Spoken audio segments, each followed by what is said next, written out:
Hello guys, I hope आप सब लोग ठीक होंगे।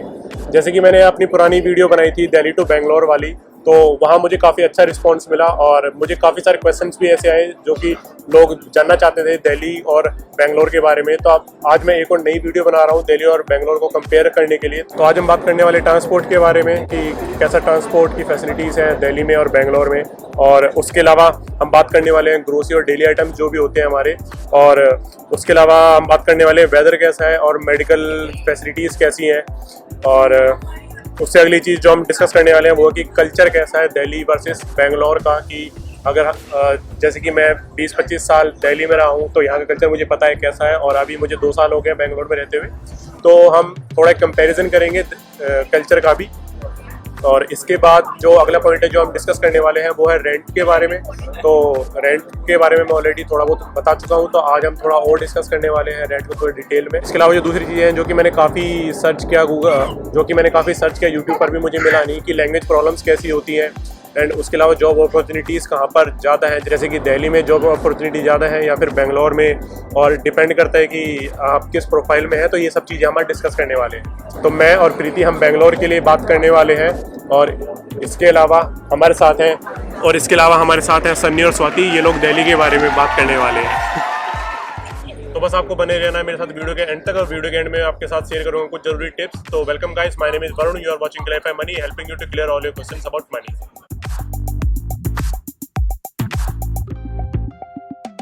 तो हर वीकेंड में आपके लिए एक ऐसी वीडियो लेकर आता हूं जहां मैं आपके हेल्प करता हूं फाइनेंशियल एजुकेट करने में, और हम बात करते हैं बजट प्लानिंग के बारे में, लोन प्लानिंग के बारे में, इन्वेस्टमेंट के बारे में, इमरजेंसी प्लानिंग के बारे में।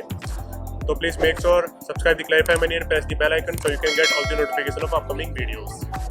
तो इस वीडियो में जो हम कंपैरिजन कर रहे हैं ये किसी सिटी और स्टेट को नीचा दिखाने वाली बात नहीं है। हम जस्ट एक डिस्कशन कर रहे हैं कि हम ये नहीं बोल रहे हैं कि दिल्ली अच्छा है या फिर बेंगलोर अच्छा है। ये सिंपल एक डिस्कशन है जो कि मुझे लगता है कि हेल्थी डिस्कशन होगा। तो लेट्स कंटिन्यू। तो पहला पॉइंट है ट्रांसपोर्ट के बारे में डिस्कस करते हैं। तो ट्रांसपोर्ट में हमें 2 साल हो गए, तो हमें ट्रांसपोर्ट तो हमने इतना देख ही लिया है कि बेंगलोर का ट्रांसपोर्ट कैसा है। अगर पब्लिक ट्रांसपोर्ट जिस एरिया में हम रह रहे हैं, अगर वहाँ पब्लिक ट्रांसपोर्ट का अगर हम देखें तो हमें ऑटो घर के बाहर से मिल जाता है। तो जैसे कि कई बार मैं घर पर नहीं रहता, तुम्हें अगर कहीं आसपास जाना होता है ऑटो से, तो तुम्हें कोई प्रॉब्लम आज तक मिली है? मुझे कोई प्रॉब्लम फेस नहीं हुई आज तक। ट्रांसपोर्ट इजीली मिल जाता है वहाँ पे, या ऑटो है, कैब है, मतलब बहुत इजीली जल्दी भी आ जाती है। तो जैसे अभी हम यहाँ दिल्ली में रहते थे, तो दिल्ली में हम मेन एरिया में तो रह नहीं रहते, मेट्रो सिटी में, हम दिल्ली से थोड़ा बाहर थे, दिल्ली एनसीआर में। तो यहाँ भी पब्लिक ट्रांसपोर्ट हमें सही लगा। तुम लोगों का क्या ओपिनियन है पब्लिक ट्रांसपोर्ट के बारे में? दिल्ली में सबसे अच्छा ट्रांसपोर्ट है metro, public transport.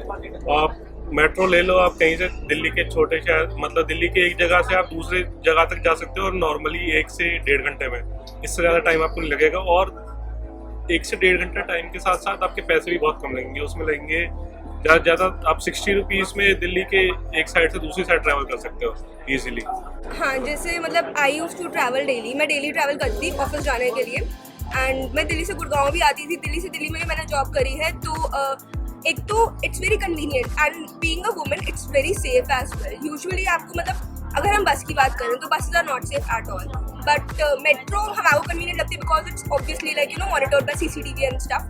And apart from that अगर और कोई पब्लिक मार्शल्स आल्सो ना इन डीटीसी। हाँ एग्जैक्ट, अभी हुआ है, दैट हैज स्टार्टेड अभी ओनली, बट पहले तो it wasn't there as such. तो बेंगलोर में भी मेट्रो है, बट वो अभी इतना फैला हुआ नहीं है जैसे उसका नेटवर्क जैसे कि दिल्ली में है। दिल्ली में जैसे ज़्यादा है तो बेंगलोर में बहुत कम है अभी। बिकॉज बेंगलोर में जितना हमने अभी देखा है मेट्रो का काम जो है अभी सब जगह चल ही रहा है। और इसके अलावा अगर हम दूसरा पॉइंट जो डिस्कस करें ट्रांसपोर्ट के बारे में, तो वो मेन चीज़ आती है ट्रैफिक जो है वहाँ का। मैंने दिल्ली में भी ट्रैफिक बहुत देखा है। मैं गुड़गांव मेरा ऑफिस था, दिल्ली मैंने जॉब किया है, नोएडा मैंने जॉब किया है। तो ट्रैफिक मैंने मोस्टली दिल्ली एनसीआर जितना सर्कल है पूरा मैंने सभी का ट्रैफिक देखा हुआ है, बट बेंगलोर का ट्रैफिक उससे ज़्यादा बेकार है। इस चीज़ में मैं मानता हूँ कि दिल्ली ट्रैफिक के मामले कुछ एरिया है ऐसे जहाँ ट्रैफिक अच्छा नहीं है, बट बेंगलोर का ट्रैफिक ज़्यादा बेकार है। एक बार हम लोग फंस गए थे जब हम डी-मार्ट से अपना ग्रोसरी का सामान लेकर आए थे, तो हम लोग सिर्फ ऑटो में थे। हाँ, तो डी-मार्ट हमारे घर से 2 किलोमीटर दूर है। ऑटो से हमें अपने घर तक आने में 2 किलोमीटर क्रॉस करने में मेरे ख्याल से आधा घंटा लग गया होगा। हाँ, मतलब बैंगलोर का ट्रैफिक तो वी ऑल नो कि it's like actually traffic Bangalore में एक इशू है, बट दिल्ली में भी there are like some reasons जहाँ पे आपको हाँ बॉटल नेक्स आपको मिल सकते हैं bottle exactly. Next, round abouts हाँ एंड द सेंट्रल दिल्ली। हाँ एग्जैक्टली लाइक हम आश्रम की बात करें तो that's like very congested area, वहाँ पे पीक आवर्स में तो बहुत ज़्यादा ट्रैफिक मिलता है। बट अपार्ट फ्रॉम दैट जैसे दिल्ली में we have EPs and stuff, मतलब that's outer Delhi of course, but वो बहुत स्मूथ राइड है। अपार्ट हाँ ring road is also very smooth and he drives, he would know better of course. तो तुम बताओ कैसा लगता है मुझे? मतलब मेन क्या है यहाँ पे बॉटल नेक्स है, दिल्ली में लेन होती है, 3 लेन रोड होती है, वो आगे जाके 1 लेन बन जाती है, तो और ट्रैफिक जो होता है बहुत ज़्यादा कंजेस्टेड रोड हो जाती है। और दिल्ली क्या एक पॉलिटिकल हब है, तो वो मेक श्योर करते हैं कि दिल्ली में ट्रैफिक एकदम सीमलेसली चले, कोई भी क्योंकि यहाँ पे वीआईपी मूवमेंट्स होती रहती हैं, तो इतना कोई ट्रैफिक नहीं होता है, मतलब चलता हुआ ट्रैफिक होता है, ऐसा कोई दिक्कत नहीं होती है। और यहाँ दिल्ली से कनेक्टेड सारे हाईवेज हैं, जैसे NN हो गया, आगरा हाईवे हो गया, लखनऊ हाईवे हो गया, ये एक्सप्रेसवेज हो गए, बहुत सारे एक्सप्रेसवे हैं दिल्ली से कनेक्टेड। और दिल्ली से मुंबई आराम से जा सकते हैं, साउथ में, नॉर्थ में, किधर कभी निकल सकते हैं। तो ऐसा कोई है दिल्ली के अंदर भी ऐसा कुछ ज़्यादा ट्रैफिक नहीं है, बस वो चलता हुआ ट्रैफिक। तो अगला जो मेन पॉइंट है वो ग्रोसरी और डेली आइटम्स का, जो कि हम दिल्ली से जब बेंगलोर गए तो काफ़ी बड़ा डिफरेंस हमें पता चला। तो ग्रोसरी के बारे में मेरे से ज़्यादा अच्छा प्रीति बता पाएगी। तो तुम्हें क्या लगता है कि ग्रोसरी और डेली आइटम्स जो भी होते हैं, जैसे दूध वगैरह, ब्रेड या फिर जो भी चीज़ें हैं, तो वेजिटेबल्स वगैरह जो भी है, उसको हमने मतलब कैसे टैकल किया, मतलब वो कैसे, क्या डिफरेंस रहा उसमें? डिफरेंस जैसे हमने ग्रोसरी का सामान पहले रिलायंस स्मार्ट से परचेज़ किया, फिर हमने कुछ बिग बास्केट से खरीदा, फिर हमने लास्ट में जाके डी मार्ट, फिर हमने प्राइस कंपेयर करे तो हमारे जो प्राइजेस थे वो डी मार्ट में और मतलब कम प्राइजेस थे अदर उसके बिग बास्केट और बिग बाज़ार एंड रिलायंस स्मार्ट के। और इसके अलावा अगर हम वेजिटेबल का कंपेयर करें तो वहाँ यहाँ पर जब हम दिल्ली एनसीआर में थे तो हम लोकल मार्केट से परचेज कर लेते थे, घर के पास जो लोकल मार्केट थी। बट वहाँ घर के पास ऐसी कोई लोकल मार्केट हमें दिखी नहीं, तो हमें रिलायंस फ्रेश से ही परचेज करना पड़ता है। तो उसमें थोड़ा डिफरेंस आ जाता है कि इस वजह से वहाँ पर एक तो मेट्रो सिटी है, तो वहाँ जो भी प्राइसेस है वो हमें थोड़े हाई मिलते हैं as compared to Delhi NCR. तो और जब हम दिल्ली एनसीआर में थे तो हमने इतना ध्यान भी नहीं दिया था इन चीज़ों पर। तो मेरे से ज़्यादा अच्छा दिल्ली एनसीआर की मार्केट के बारे में आप लोग बता पाओगे। हम तो जाते ही बीइंग द बैचलर्स हम इतना ज़्यादा कोई ग्रोसरी शॉपिंग पे जाते नहीं है, बस जैसे कि कुछ नॉर्मल चीज़ें चाहिए होती हैं तो हम कभी कभी रिलायंस मोड़ चले जाते हैं या बिग बाजार चले जाते हैं। और सबसे अच्छा ऑप्शन हमारे पास है 24/7, जाते हैं सीधा जाओ, रात के 2 बजे जाओ या दिन के 2 बजे जाओ कुछ भी सामान ले लो, वहाँ से छोटा मोटा सारा सामान मिलता है, टूथपेस्ट से लेकर और सोप तक सारा सामान मिलता है, खाने पीने की वो सब मिल जाती है, चिप्स विप्स, नमकीन, समोसे हल्दीराम के।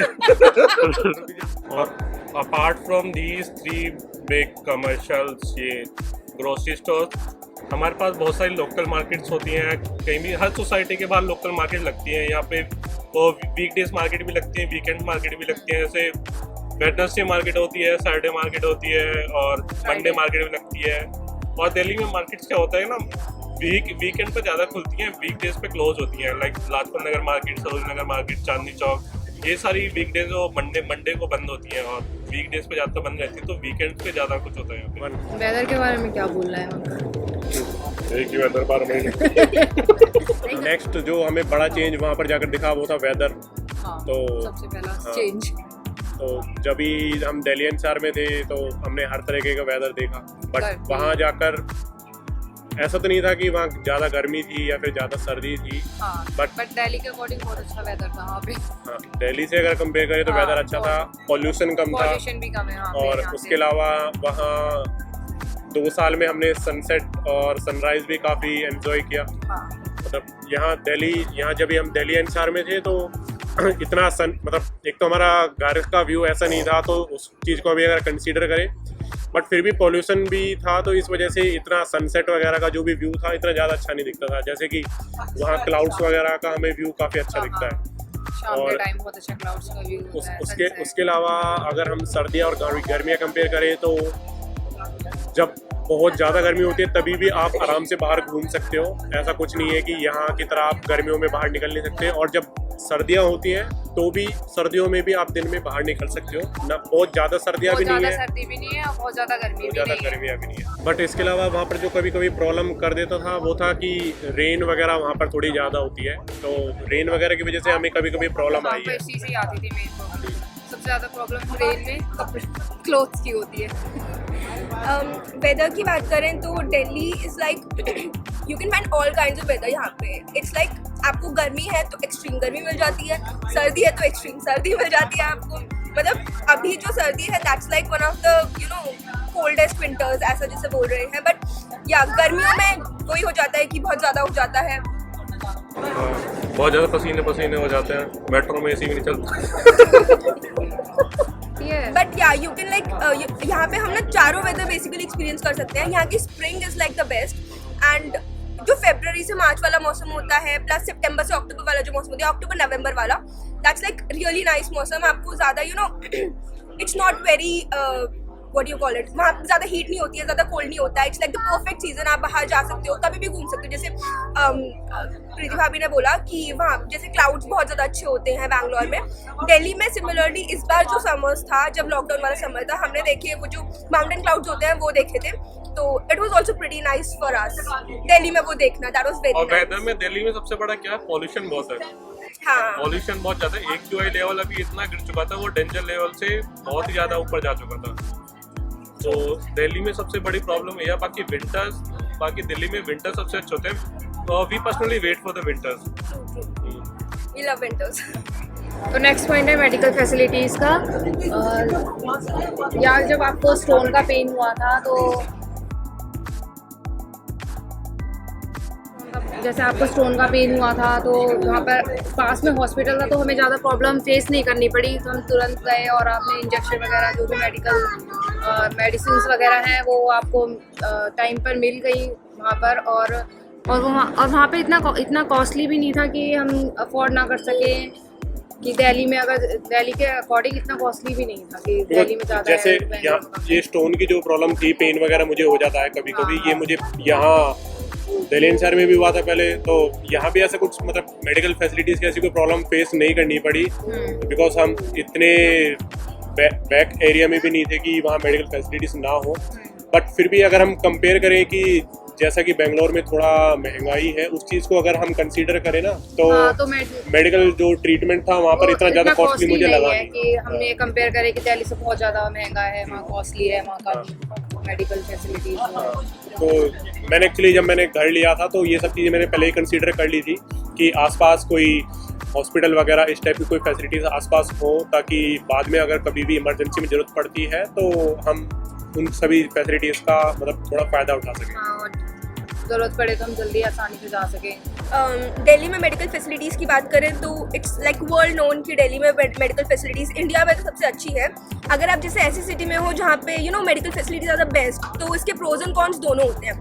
प्रोज हमारे लिए ये हो जाते हैं कि मतलब obviously we have the best, but cons ये हो जाएंगे कि इट्स द बेस्ट तो सारी जगह से जो कनेक्टिंग सिटीज़ हैं, स्टेट्स हैं, वहाँ से भी people come here to get themselves checked and stuff. तो वही हो जाता है कि it's like it gets a bit difficult कि हमारे को वहाँ पे कितनी जल्दी एडमिशन मिलता है या फिर हमारा एम्स या सफदरजंग में जाते हैं तो नॉर्मली 2 से 3 दिन का वेटिंग होता है. एग्जैक्टली. वो भी अगर एक एक्सरे रिपोर्ट भी लेके जाए तो आपका एडमिशन नहीं होगा. नहीं होता है. नहीं आप होता. तेरी मामी के साथ हुआ था ना. हाँ, माय मामी हैड लाइक ट्यूमर, तो उनको भी she had to wait like for 3-4 months to like अपना चेकअप मतलब अपना ऑपरेशन कराने के लिए. And that wasn't easy. और वो मतलब उनको जो प्रॉब्लम था वो और कहीं पे ट्रीट नहीं हो रहा था, वो एम्स में ही हो सकता था बस. तो उनको बहुत लंबा वेट करना पड़ा था, तो वो इशू हो जाता है. बाकी ऑब्वियसली इट्स लाइक यहाँ पे बाकी सब कुछ तो बहुत इजीली अवेलेबल होता है. बी लाइक मेडिसिन, डॉक्टर्स आपको ऑन कॉल मिल जाते हैं. हाँ, साउथ दिल्ली में हो या फर्क नहीं पड़ता, आप ईस्ट दिल्ली में हो तो मेडिकल फैसिलिटी सब जगह अच्छी है. सब जगह पे है यहाँ पे. गवर्नमेंट ने सारे गवर्नमेंट मेडिकल सेंटर्स लगा रखे हैं जहाँ आपका फ्री में चेकअप्स हो जाता है. और ये बाकी सारी फैसिलिटीज मिल जाती हैं. मेडिकल स्टोर्स यहाँ पे बहुत सारे 24/7 ओपन रहते हैं. कभी भी जाओ मेडिसिन लेके आ जाओ वहाँ से. अगला जो डिफरेंस हमें वहाँ जाकर मिला वो था कल्चर का. तो अगर हम दिल्ली एनसीआर से कंपेयर करें तो जो हमें बेस्ट चीज़ वहाँ के लगी वो थी कि वहाँ गर्ल्स रात को भी फ्रीली घूम सकती है. वहाँ इतना सेफ है वहाँ पे गर्ल्स के. वहाँ जो क्राइम रेट है थोड़ा अगर हम दिल्ली एनसीआर से कंपेयर करें तो वो थोड़ा कम है. और इसके अलावा आज तक 2 साल में हमें तो कुछ ऐसी प्रॉब्लम हुई नहीं कि हमें अनसेफ लगा हो वहाँ पर कि हम नॉर्थ से आए हैं तो हमें साउथ में थोड़ा अनसेफ लग रहा है. ऐसा हमारे साथ तो कभी कुछ हुआ नहीं. और इसके अलावा एजुकेटेड लोग हैं. तो जैसे कि पहले मैं ऑफिस जाता था तो रास्ते में अगर कुछ रोड रेज की प्रॉब्लम होती थी तो दिल्ली एनसीआर का सबको पता है कि सीधा लड़ाइयाँ स्टार्ट हो जाती हैं, गालियाँ स्टार्ट हो जाती हैं। हाँ, बट बैंगलोर में ऐसा नहीं देखा 2 इयर्स में ना कि कोई भी लड़ने लग गया है, गाली देनी स्टार्ट कर दी है, नहीं ऐसा कुछ नहीं है। बिकॉज मैं अगर फ्रेंकली अगर इस चीज़ के डिस्क्लोज करूँ तो वहाँ जो मैंने आज तक गाली अगर किसी के मुंह से सुनी थी तो वो स्टूपिड सुनी है, उससे ज़्यादा मैंने कभी कुछ नहीं सुना। एक वो रास्कल। हाँ, रास्कल या स्टूपिड, उससे ज़्यादा कभी कुछ नहीं सुना किसी से वहाँ पर 2 साल में तो हमने। और इसके अलावा मतलब सब चीज़ें अच्छी भी नहीं होती, कुछ एक दो इंसिडेंट ऐसे भी हुए हैं जो कि मैंने सुना है। और एक बार मैंने खुद भी देखा है कि कभी कभी होता है कि नॉर्थ साउथ वाला एक कल्चर जो होता है ना, उसकी वजह से प्रॉब्लम हो जाती है। हाँ, कि ये नॉर्थ से आए हैं तो थोड़ा सा अलग अलग सा रहने लग जाते हैं साउथ वाले, इस टाइप का कुछ है ना। देखो मैं आईटी फील्ड में हूँ तो और आपको ज़्यादा पता तो होगा। वहाँ तो ऐसा कुछ हमने कंपनी में ऐसा कुछ फेस किया नहीं कि हम नॉर्थ से हैं या फिर वो लोग साउथ से हैं। बट नॉर्मली मैंने ग्रोसरी स्टोर्स में और आसपास नियर बाय जो मार्केट है वहाँ पर मैंने ये चीज़ फेस की थी लोकल जो मार्केट कि है वहाँ पे। हाँ, कि वो लोग साउथ इंडियंस को थोड़ी ज़्यादा प्रायोरिटी देते हैं as compare to north Indian. Delhi के हम कल्चर की बात करें तो Delhi is like the capital of India. तो यहाँ पे जो है people from all parts of India have come, and यहाँ पे आप जो देखोगे ना, इट्स लाइक बहुत ज़्यादा कम्युनिटीज़ बहुत सारी हैं, and everyone lives with sense of unity if you say. तो आपको जैसे यहाँ पे you can find Punjabis, you can find Gujaratis, you can find from south India, people from south India, but there is like a unity in everyone. आपको ये नहीं, but Delhi में पता मतलब क्या है, कम्युनिटीज बढ़ जाती हैं, डिवाइड हो जाती हैं लोग, पीपल ना कम्युनिटीज के ऊपर डिवाइड करने लग आई जाते हैव हैं। नॉट सीन थिंग्स लाइक नहीं, दैट। मैंने देखा है ऐसा। नहीं, मतलब दिल्ली मेरे में होता ऑफिस है, में इफ आई सी बहुत तो सारी देयर लाइक communities। सब बहुत यूनिटी के साथ रहते हैं। हाँ। इवन भी लाइक जैसे फूड हो गया, फूड इज और लाइक वन दिल्ली थिंग में- जो सबको यूनाइट हाँ, करती है, तो दिल्ली में बेस्ट क्या है ना, सब शेयर करके जैसे खाते हैं हम तो। ये फंक्शंस होते हैं, फेस्टिवल्स होते हैं, जैसे साउथ इंडियन फेस्टिवल होते हैं वो भी यहाँ पे सेलिब्रेट किए हाँ, जाते हैं। एग्जैक्टली। और लाइक क्रिसमस यहाँ पे इतने दुर्गा जोर पूजा, शोर से होता है। कोलकाता में जो दुर्गा पूजा होती है बंगाल में, वो यहाँ पे बहुत बड़े लेवल पे होती है, सीआर पार्क वगैरह में। प्लस कल्चर में if you talk about lifestyle, तो दिल्ली का lifestyle is like the elitest if you can say that. और मतलब यहाँ पे स्पेशली एट द इवनिंग। हाँ, नाइट लाइफ दिल्ली की is like really amazing, but वही है, नाइट लाइफ के कॉन्स भी हो जाते हैं। लाइक हम अगर बोले तो जैसे प्रीति भाभी ने बोला था कि वहाँ पे सेफ्टी बहुत ज़्यादा है, दिल्ली में सेफ्टी बिल्कुल भी नहीं है। We all know that Delhi is like not safe at all. Girls के लिए रात में तो बहुत ही अनसेफ हो जाता है। I haven't witnessed anything as such, but या वो छोटे मोटे इंसिडेंट्स होते हैं जिनसे हमारे डर लगने लगता है। एंड बाकी culture is good, pros and cons हर जगह के होते हैं। Delhi is like a good city to live in. तो जो नेक्स्ट पॉइंट है जो कि एक काफ़ी बड़ा डिफरेंस लाता है जब आप एक सिटी से दूसरी सिटी में जाते हैं, वो गया रेंट। बिकॉज सबसे पहली चीज़ जो सबसे हमने पहले। बेंगलोर में हम गए और हमारे सामने हमने फेस की वो थी रेंट। तो अगर हम रेंट को कंपेयर करें दिल्ली से तो बैंगलोर का रेंट दिल्ली से तो बहुत ज़्यादा है। बिकॉज हमें वहाँ अराउंड लाइक मिनिमम 8 मंथ और मैक्सिमम 12 मंथ 14 मंथ की हमें सिक्योरिटी पे करनी पड़ती है। और कंपलसरी है वो। उसके अलावा जो 2 मंथ एक्स्ट्रा रेंट होगा, हाँ, एडवांस जो रेंट advance। होगा वो अलग है। और उसके अलावा जब हम कोई भी प्रॉपर्टी अगर खाली करते हैं तो तो उसके बाद उसमें भी 1 मंथ का रेंट वो जो है वो डिडक्ट होगा डिडक्ट उसमें कर से। लेते हैं। तो जब हम दिल्ली एनसीआर में थे तब तो हम घर पर ही थे, अपने घर से थे, तो उस टाइम तो रेंट का हमने इतना कुछ कभी ध्यान भी नहीं दिया। और मतलब जितना हमें थोड़ा बहुत आइडिया था, हमें पता था कि दिल्ली एनसीआर में भी कुछ एरिया ऐसे हैं जहाँ पर रेंट काफ़ी ज़्यादा है, बट वहाँ पर ये वाली चिक नहीं है कि आपको डिपॉजिट इतना देना होगा। हाँ, और मैक्सिमम इतना है, मिनिमम इतना देना ही देना है, 10 मंथ 12 मंथ इतना भी है। अगर तो एक चीज़ जो मैंने नोटिस की वहाँ पर कि अगर साउथ इंडियन बंदा साउथ में कोई रेंट के लिए प्रॉपर्टी ढूंढ रहा है तो वो सेम प्रॉपर्टी अगर हम भी ढूंढ रहे हैं तो वो प्रॉपर्टी उसको 15,000 में मिल जाएगी, बट हमारे लिए उसी प्रॉपर्टी का रेंट होगा अराउंड 20 to 25। यहाँ थोड़ा लगा हमें कि थोड़ा नॉर्थ साउथ वाला कल्चर है, बट जो अभी रिसेंटली जहाँ पर हम रह रहे हैं वहाँ का लैंडलॉर्ड काफ़ी अच्छे हैं, वो भी साउथ से है और हमारा काफ़ी सस्ता रेंट है वहाँ पर अभी। हाँ, अगर हम उसको दिल्ली एनसीआर से कुछ एरिया से कंपेयर करें तो हम दिल्ली एनसीआर के उन एरिया से भी काफ़ी सस्ते रेंट में अभी रह रहे हैं।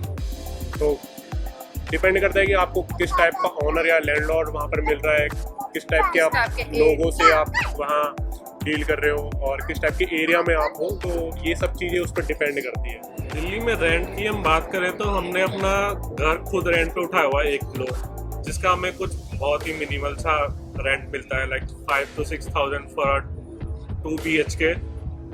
और यहाँ पे रेंट क्या है, बहुत सस्ता है, पर यहाँ पे अगर पॉश एरियाज में जाएंगे लाइक साउथ दिल्ली और न्यू फ्रेंड्स कॉलोनी वगैरह, तो वहाँ पे रेंट भी बहुत हाई मिलेगा आपको, लाइक 50,000 1 लाख के अराउंड रेंट मिल जाएगा। और वही है, मतलब वही हो जाता है, rental income is a bit low, but on the contrary आप रेंट पे आ रहे हो तो आपके लिए बेटर है, क्योंकि आपको नॉर्मल एरियाज में, मतलब दैट्स लाइक जैसे areas that have like very good you know what you call it utilities वगैरह जो होती हैं, लाइक कम्यूट हो गया, पार्क्स एंड ऑल हो गए, वहाँ पे भी आपको मिल जाएगा नॉमिनल चार्जेस में, but if you consider income perspective से तो वो लो हो जाएगा। सिमिलरली पॉश एरियाज में तो बहुत हाई हो जाता है। लोगों ने अपने 3-4 फ्लोर रेंट पे उठाए हुए हैं, तो बहुत ही कम इनकम होती है, तो उनको अपना साइड बाय साइड कुछ देखना होता है, they can depend on the rent. और मैं I'd like to like refute on this point. मेरे एरिया में there are like people who are solely living on rental income because like they have उन्होंने actual में अपने इतनी सारी buildings बना दी हैं जहाँ पे वो सिर्फ रेंट पे चढ़ा रखी है उनको, and the living on rental income only बस। डिपॉजिट की अगर हम बात करते हैं तो यहाँ पे मिनिमम डिपॉजिट जाता है लाइक 5 to 10,000 जाता है, ज़्यादा से ज़्यादा आपका चला जाएगा 1 महीने का डिपॉजिट चला जाएगा एडवांस में, और वो भी आपका नेक्स्ट मंथ एडजस्ट हो जाता है। डिपॉजिट का यहाँ पे इतना कोई पंगा नहीं होता, और यहाँ पे मतलब ऑलमोस्ट सेमी फर्निश हाउस मिल जाते हैं आपको 5 to 10,000 रुपीज़ में मिल जाते हैं लक्ष्मी नगर।